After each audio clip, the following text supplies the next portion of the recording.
जय हिंद दोस्तों, आप लोगों का हमारे यूट्यूब चैनल पर स्वागत है। आशा करते हैं आप लोग स्वस्थ होंगे और आप लोगों की पढ़ाई अच्छे तरीके से चल रही होगी। सीटेट में हम लोग जो 2024-25 के लिए तैयारी को अपने मजबूत कर रहे हैं। इसमें हम लोग सीटेट के सीडीपी के प्रश्नों को सॉल्व करेंगे। यदि आप हमारे टेलीग्राम चैनल से जुड़ना चाहते हैं तो स्टूडेंट पॉइंट सेंटर से जुड़ जाइए। उसका लिंक इस वीडियो के डिस्क्रिप्शन में दे देंगे। आप लोग चाहें तो वहाँ से टेलीग्राम चैनल से जुड़ सकते हैं। तो चलिए शुरुआत करते हैं आज के सेशन को। आज का हमारा पहला प्रश्न है प्रश्न संख्या एक में हमारा पूछा क्या है। पियाजे के अनुसार बच्चा ठोस संक्रियात्मक अवस्था में किस प्रकार की सोच विकसित करता है। तो इसका सही आंसर जो हमारा ऑप्शन सी, तर्क संगत एवं ठोस वस्तुओं पर आधारित चिंतन। पियाजे के अनुसार बच्चा ठोस संक्रियात्मक अवस्था में किस प्रकार की सोच विकसित करता है।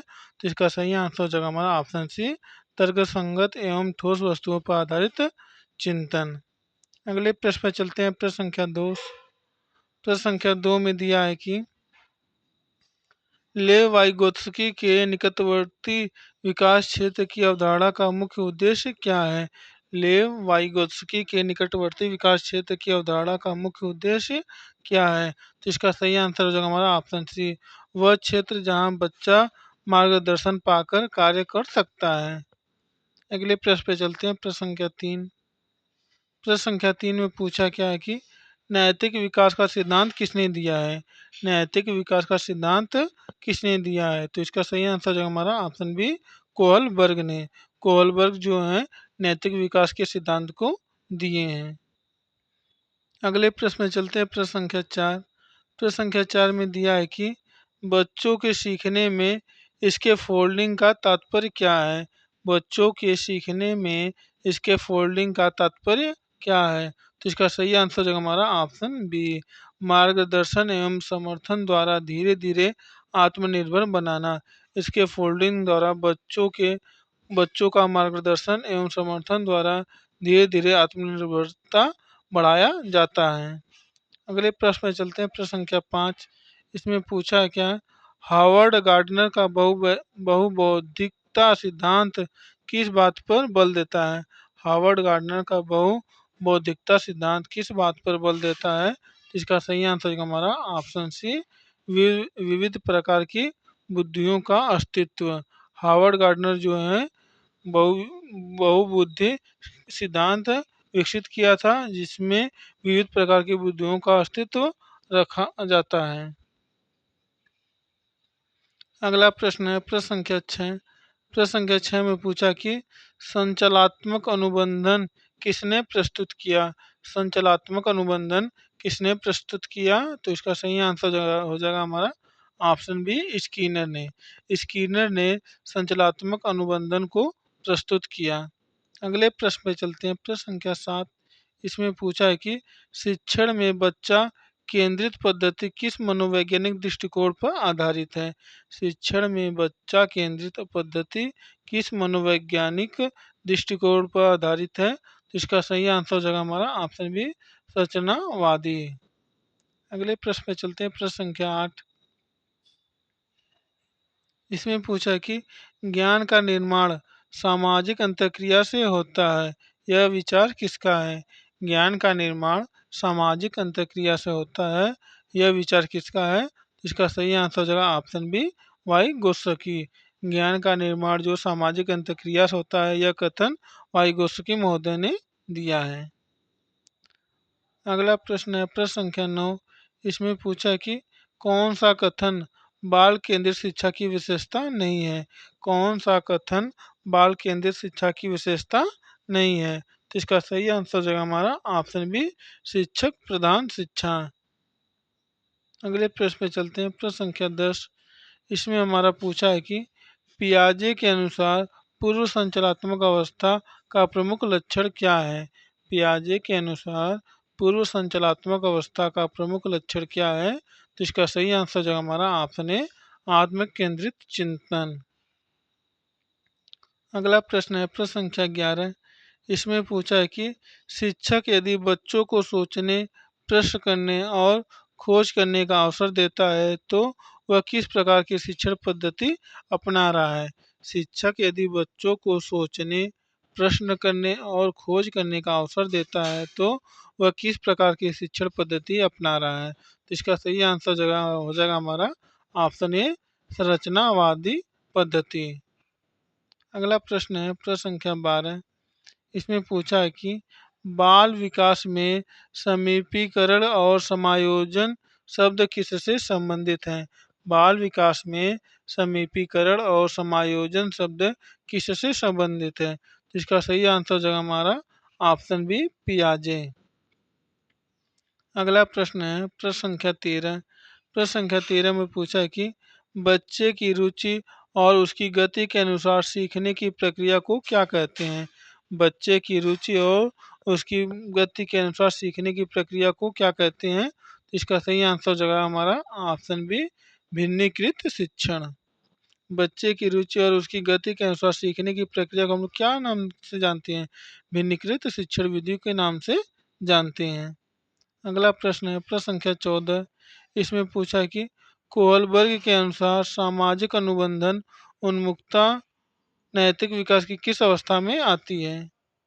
इसका सही आंसर जगह ऑप्शन सी, उत्तर परंपरागत। कोहलबर्ग के अनुसार सामाजिक अनुबंधन उन्मुखता नैतिक विकास की उत्तर परंपरागत अवस्था में आती है। अगला प्रश्न है प्रश्न संख्या 15। इसमें पूछा है कि कक्षा में बच्चों की विविध आवश्यकताओं को ध्यान में रखकर पढ़ाना किसका उदाहरण है। कक्षा में बच्चों की विविध आवश्यकताओं को ध्यान में रखकर पढ़ाना किसका उदाहरण है। तो इसका सही आंसर जगह हमारा ऑप्शन ए, समावेशी शिक्षा का। कक्षा में बच्चों की विविध आवश्यकताओं को ध्यान में रखकर पढ़ाना यह किस प्रकार की शिक्षा है। तो यह समावेशी प्रकार की शिक्षा है। अगला प्रश्न है प्रश्न संख्या 16। इसमें पूछा है कि सीखने का सिद्धांत प्रयास एवं भूल किसने दिया। सीखने का सिद्धांत जो है प्रयास एवं भूल का सिद्धांत किसने दिया। तो इसका सही आंसर जगह हमारा ऑप्शन सी, थॉर्नडाइक महोदय ने। प्रयास एवं भूल का सिद्धांत जो है थॉर्नडाइक महोदय ने दिया है। अगला प्रश्न है प्रश्न संख्या 17। इसमें पूछा कि आत्म केंद्रित भाषण किसने दिया। आत्म केंद्रित भाषण किसने दिया। तो इसका सही आंसर हो जाएगा हमारा ऑप्शन सी, पियाजे महोदय ने। आत्म केंद्रित भाषण का जो सिद्धांत है पियाजे महोदय ने दिया है। प्रश्न संख्या 18 में पूछा है कि कौन सा दृष्टिकोण मानता है कि सीखना वातावरण और उत्तेजना प्रक्रिया के आधार पर होता है। कौन सा दृष्टिकोण मानता है कि सीखना वातावरण और उत्तेजना प्रतिक्रिया के आधार पर होता है। तो इसका सही आंसर हो जाएगा हमारा ऑप्शन ए, व्यवहारवादी दृष्टिकोण। तो सही आंसर क्या है, ऑप्शन ए। प्रश्न संख्या 19 में पूछा है कि तैयारी का नियम, अभ्यास का नियम और प्रभाव का नियम किसने प्रतिपादित किया है। तैयारी का नियम, अभ्यास का नियम और प्रभाव का नियम यह किसने प्रतिपादित किया है। तो इसका सही आंसर हो जाएगा हमारा ऑप्शन सी, थॉर्नडाइक ने। थॉर्नडाइक ने तैयारी का नियम, अभ्यास का नियम और प्रभाव का नियम यह नियम क्या किया है, प्रतिपादित किया है। अगले प्रश्न पे चलते हैं प्रश्न संख्या 20। इसमें पूछा है कि यदि बच्चा दूसरों के व्यवहार को देखकर उसे से सीखता है तो यह किस सिद्धांत से संबंधित है। यदि बच्चा दूसरों के व्यवहार को देखकर उससे सीखता है तो यह किस सिद्धांत से संबंधित है। इसका सही आंसर जगह हमारा ऑप्शन ए, सामाजिक अधिगम सिद्धांत। तो सही आंसर क्या है हमारा ऑप्शन ए, सामाजिक अधिगम सिद्धांत। अगले प्रश्न में चलते हैं प्रश्न संख्या 21। इसमें पूछा है कि सर्प को देखकर बच्चा डर जाता है और यह डर अस्थायी हो जाता है, यह किस प्रकार का अधिगम है। सर्प को देखकर बच्चा डर जाता है और यह डर अस्थायी हो जाता है, यह किस प्रकार का अधिगम है। इसका सही आंसर हो जाएगा हमारा ऑप्शन ए, शास्त्रीय अनुबंधन। तो सही आंसर क्या हो जाएगा हमारा ऑप्शन ए, शास्त्रीय अनुबंधन। प्रश्न संख्या 22 में पूछा है कि सामाजिक निर्माणवाद किसके विचारों पर आधारित है। सामाजिक निर्माणवाद किसके विचारों पर आधारित है। इसका सही आंसर हो जाएगा हमारा ऑप्शन बी वाई गोत्सकी। प्रश्न संख्या 23 में पूछा है कि ब्रूनर का खोज विधि किस पर बल देती है। ब्रूनर का खोज विधि किस पर बल देती है। इसका सही आंसर हो जाएगा हमारा ऑप्शन बी अपने अनुभवों से ज्ञान का निर्माण करना। ब्रूनर का जो खोज विधि है अपने अनुभवों से ज्ञान पर निर्माण पर बल देता है। अगला प्रश्न है प्रश्न संख्या 24। इसमें पूछा है कि कौन सी शिक्षण पद्धति बच्चों में आलोचनात्मक चिंतन विकसित करने में सहायक है। कौन सी शिक्षण पद्धति जो है बच्चों में आलोचनात्मक चिंतन विकसित करने में सहायक है। इसका सही आंसर हो जाएगा हमारा ऑप्शन डी उपर्युक्त सभी। प्रश्नोत्तर विधि, प्रोजेक्ट विधि और गतिविधि आधारित जो शिक्षण होती हैं बच्चों में आलोचनात्मक चिंतन विकसित करने में सहायक होती हैं। अगला प्रश्न है प्रश्न संख्या 25। इसमें पूछा है कि शिक्षण में फॉर्मेटिव असेसमेंट का मुख्य उद्देश्य क्या है। शिक्षण में फॉर्मेटिव असेसमेंट का मुख्य उद्देश्य क्या है। तो इसका सही आंसर जो है हमारा ऑप्शन बी सीखने की प्रक्रिया में सुधार करना। शिक्षण में फॉर्मेटिव असेसमेंट का मुख्य उद्देश्य होता है कि सीखने की प्रक्रिया में निरंतर सुधार करना। प्रश्न संख्या 26 में पूछा है कि संकट और समाधान किसके व्यक्तित्व विकास सिद्धांत से जुड़ा हुआ है। संकट और समाधान जो है किसके व्यक्तित्व विकास सिद्धांत से जुड़ा हुआ है। तो इसका सही आंसर हो जाएगा हमारा ऑप्शन ए एरिक्सन। एरिक्सन जो से संबंधित है। संकट और समाधान जो व्यक्तित्व विकास सिद्धांत जो है एरिक्सन से संबंधित है। प्रश्न संख्या 27 में पूछा है कि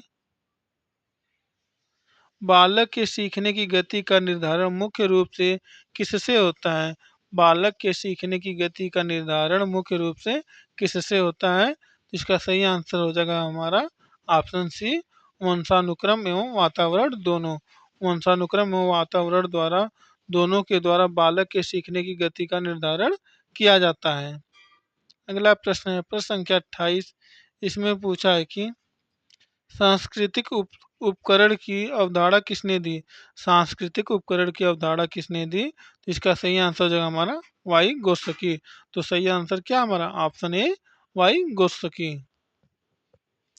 प्रश्न संख्या 29 में पूछा है कि एरिक्सन के अनुसार किशोरावस्था का प्रमुख मनोसामाजिक संकट क्या है। एरिक्सन के अनुसार किशोरावस्था का प्रमुख मनोसामाजिक संकट क्या है। इसका सही आंसर जो हमारा ऑप्शन बी पहचान बनाम भूमिका भ्रम। प्रश्न संख्या 30 में पूछा है कि बच्चे को प्रेरित करने का सर्वोत्तम तरीका क्या है। बच्चे को प्रेरित करने का सर्वोत्तम तरीका क्या है। इसका सही आंसर हो जाएगा हमारा ऑप्शन बी पुरस्कार एवं प्रशंसा करना। प्रश्न संख्या 31 में पूछा है कि कौन सा सिद्धांत कहता है कि सीखना समस्या की संपूर्ण संरचना को समझने से होता है। कौन सा सिद्धांत कहता है कि सीखना समस्या की संपूर्ण संरचना को समझने से होता है। तो इसका सही आंसर हो जाएगा हमारा ऑप्शन ए गेस्टाल्ट सिद्धांत। गेस्टाल्ट सिद्धांत जो है यह बताता है कि सीखना समस्या की संपूर्ण संरचना को समझने का सबसे उत्तम साधन है। अगला प्रश्न है प्रश्न संख्या 32। इसमें पूछा है कि बच्चे का आत्मसम्मान कब विकसित होता है। बच्चे का आत्मसम्मान कब विकसित होता है। तो इसका सही आंसर हो जाएगा हमारा ऑप्शन बी जब उसके प्रयास की सराहना की जाए। बच्चे का आत्मसम्मान कब विकसित होता है। तो इसका सही आंसर क्या हो जाएगा ऑप्शन बी जब बच्चे की प्रयास की सराहना की जाए। प्रश्न संख्या 33 में पूछा है कि सीखना आजीवन चलने वाली प्रक्रिया है। यह किस दर्शन पर आधारित है। सीखना आजीवन चलने वाली प्रक्रिया है। यह किस दर्शन पर आधारित है। इसका सही आंसर जो हमारा ऑप्शन ए प्रगतिवाद पर आधारित है। प्रश्न संख्या 34 में पूछा है कि कक्षा में बहुभाषी पृष्ठभूमि के बच्चे हों तो शिक्षक को क्या करना चाहिए। कक्षा में बहुभाषी पृष्ठभूमि के बच्चे हों तो शिक्षक को क्या करना चाहिए। तो इसका सही आंसर हो जाएगा हमारा ऑप्शन बी बच्चों की भाषाई विविधता को अपनाना। अगला प्रश्न है प्रश्न संख्या 35। इसमें पूछा है कि सकारात्मक प्रोत्साहन का उदाहरण कौन सा है। सकारात्मक प्रोत्साहन का उदाहरण कौन सा है। इसका सही आंसर हो जाएगा हमारा ऑप्शन बी, सही उत्तर देने पर प्रशंसा करना है। अगला प्रश्न है प्रश्न संख्या 36। इसमें पूछा है कि कौन सा कारक बालक की सीखने की क्षमता पर सबसे कम प्रभाव डालता है। कौन सा कारक बालक की सीखने की क्षमता पर सबसे कम प्रभाव डालता है। तो इसका सही आंसर हो जाएगा हमारा ऑप्शन सी, जाति धर्म। जाति धर्म जो कारक है बालक की सीखने की क्षमता पर सबसे कम प्रभाव डालता है। प्रश्न संख्या 37 में पूछा कि सीखने की प्रक्रिया में पूर्व ज्ञान क्यों महत्वपूर्ण है। सीखने की प्रक्रिया में पूर्व ज्ञान क्यों महत्वपूर्ण है। तो इसका सही आंसर हो जाएगा हमारा ऑप्शन ए, क्योंकि इससे नई जानकारी को जोड़ना आसान होता है। बच्चे के पूर्व ज्ञान की जानकारी होने से बच्चे को नई जानकारी को जोड़ना क्या होता है, आसान होता है। अगले प्रश्न में चलते हैं प्रश्न संख्या 38। इसमें पूछा है कि बच्चे के विकास को चरणबद्ध और क्रमिक प्रक्रिया मानने वाला सिद्धांत किसका है। बच्चे के विकास को चरणबद्ध और क्रमिक प्रक्रिया मानने वाला सिद्धांत किसका है। तो इसका सही आंसर हो जाएगा हमारा ऑप्शन ए, पियाजे का है। प्रश्न संख्या 39 में पूछा है कि कौन सा प्रेरणा अधिक प्रभावी मानी जाती है। कौन सी प्रेरणा सबसे अधिक प्रभावी मानी जाती है। तो इसका सही आंसर जो हमारा ऑप्शन बी, आंतरिक प्रेरणा। प्रश्न संख्या 40 में पूछा है कि जब शिक्षक कक्षा में सभी बच्चों के अनुभवों और दृष्टिकोणों को सम्मान करता है तो वह क्या प्रदर्शित कर रहा है। जब शिक्षक कक्षा में सभी बच्चों के अनुभवों और दृष्टिकोणों का सम्मान करता है तो वह क्या प्रदर्शित कर रहा है। तो इसका सही आंसर हो जाएगा हमारा ऑप्शन ए, लोकतांत्रिक दृष्टिकोण। जो ये शिक्षक का जो दृष्टिकोण है वह लोकतांत्रिक दृष्टिकोण कहलाता है। प्रश्न संख्या 41 में पूछा है कि शिक्षक यदि छात्रों को उनके विचार, अनुभव और भाषा के आधार पर सीखने का अवसर देता है तो यह किस दृष्टिकोण का उदाहरण है। शिक्षक यदि छात्रों को उनके विचार, अनुभव और भाषा के आधार पर सीखने का अवसर देता है तो यह किस दृष्टिकोण का उदाहरण है। तो इसका सही आंसर हो जाएगा हमारा ऑप्शन ए, संरचनावादी दृष्टिकोण का उदाहरण है। प्रश्न संख्या 42 में पूछा है कि एरिक्सन के अनुसार उत्पादकता बनाम ठहराव का संकट किस आयु में आता है। एरिक्सन के अनुसार उत्पादकता बनाम ठहराव का संकट किस आयु में आता है। तो इसका सही आंसर हो जाएगा हमारा ऑप्शन सी, वयस्कावस्था में। वयस्क अवस्था में जो है उत्पादकता बनाम ठहराव संकट आता है। प्रश्न संख्या 43 में पूछा है कि सीखने में अंतर्दृष्टि का अर्थ क्या है। सीखने में अंतर्दृष्टि का अर्थ क्या होता है। तो इसका सही आंसर हो जाएगा हमारा ऑप्शन बी, अचानक समस्या का समाधान देख लेना। सीखने में अंतर्दृष्टि का अर्थ होता है कि अचानक समस्या का समाधान देख लेना। तो सही आंसर हमारा क्या है, ऑप्शन बी। प्रश्न संख्या 44 में पूछा है कि बच्चे जब खेल खेल में नियमों को अपनाते हैं तो यह किस प्रकार के अधिगम का उदाहरण है। बच्चे जब खेल खेल में नियमों को अपनाते हैं तो यह किस प्रकार के अधिगम का उदाहरण है। तो इसका सही आंसर हो जाएगा हमारा ऑप्शन बी, सामाजिक अधिगम का उदाहरण है। प्रश्न संख्या 45 में पूछा है कि कौन सा सिद्धांत कहता है कि कौन सा सिद्धांत कहता है कि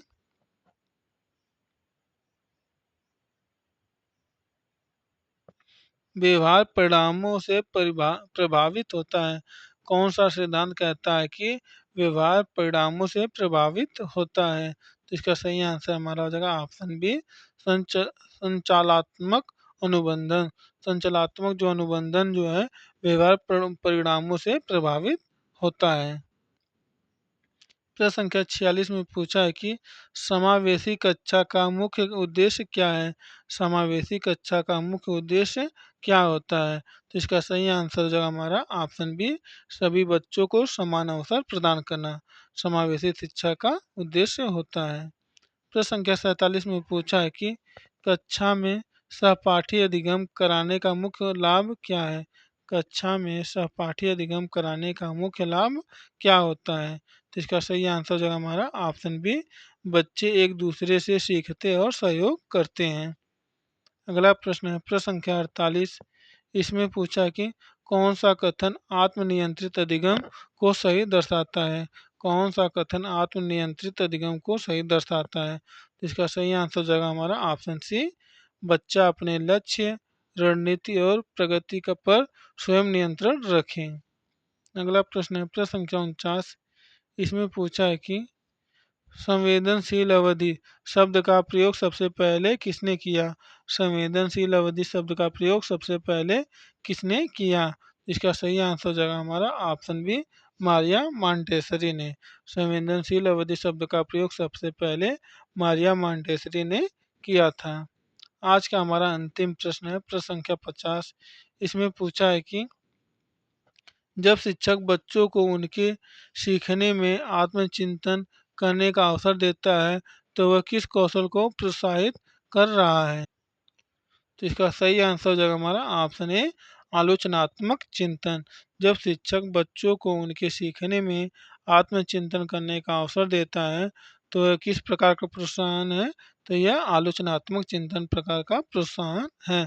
तो दोस्तों आज के लिए इतना ही। बाकी की वीडियो पढ़ने के लिए आप हमारे चैनल को सब्सक्राइब कीजिए, वीडियो को लाइक कीजिए और वीडियो को ज़्यादा से ज़्यादा शेयर कीजिए। यदि आप लोगों को ये पीडीएफ चाहिए तो आप हमारे Telegram channel student point centre से जुड़ जाइए, वहाँ पर सारी पीडीएफ अवेलेबल रहती हैं। आप लोग वहाँ से पीडीएफ को प्राप्त करके अपनी तैयारी को मजबूत बना सकते हैं। तो जय हिंद, जय भारत।